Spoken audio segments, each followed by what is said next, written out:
બધાને મારા જોહાર. હું અર્ધનારી પાયલ રાઠવા. મેં છેલ્લે એક પોસ્ટ મૂકી હતી કે હું મકાન ખાલી કરી અને હું જાઉં છું. મેં 2-3 દિવસ મહેનત કરી પણ મકાન અંતે મને મળી ગયું અને 2 દિવસમાં મેં સામાન બધો આ મકાનની અંદર મેં વ્યવસ્થિત ગોઠવી અને હું આ મકાનમાં રહેવા આવી ગઈ.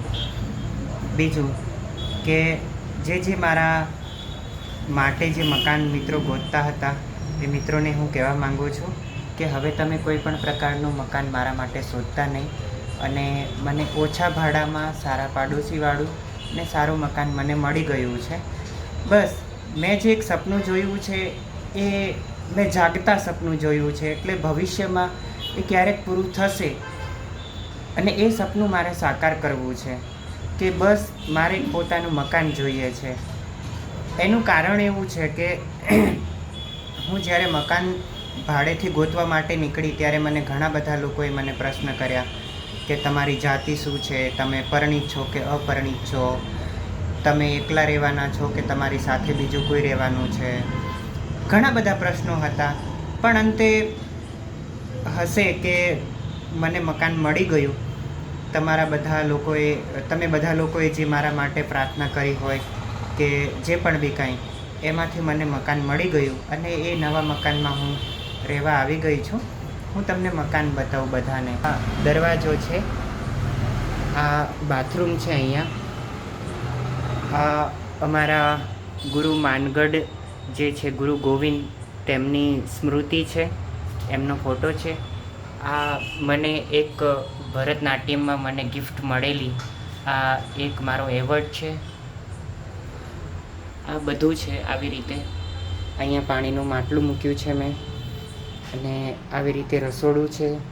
બસ આવી રીતે છે બધું.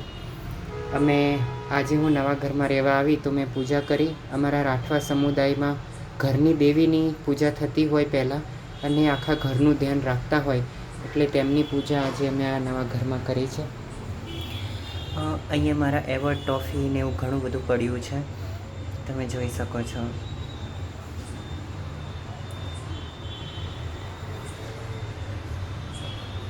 આમાં મેં પુસ્તકો ગોઠવ્યા છે મારા ઘણા બધા. અહીંથી લઈને છેક સુધી પુસ્તકો ગોઠવ્યા છે અમે.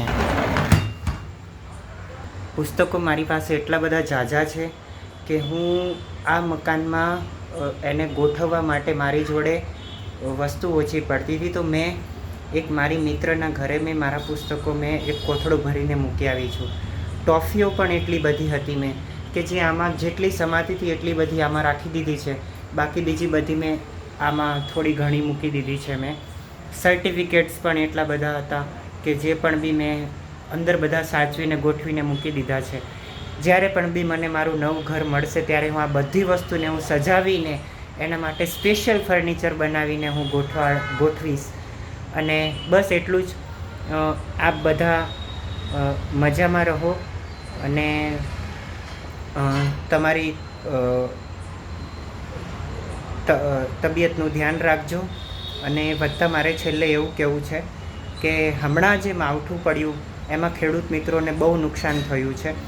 તો હું એટલી વિનંતી કરું છું કે ખેડૂત ભાઈઓ, કોઈ પણ રીતે તમે અત્યારે હાલમાં આત્મહત્યા કરવાનું કે કોઈ પણ રીતે આવો વિચાર મગજમાં ન લાવતા.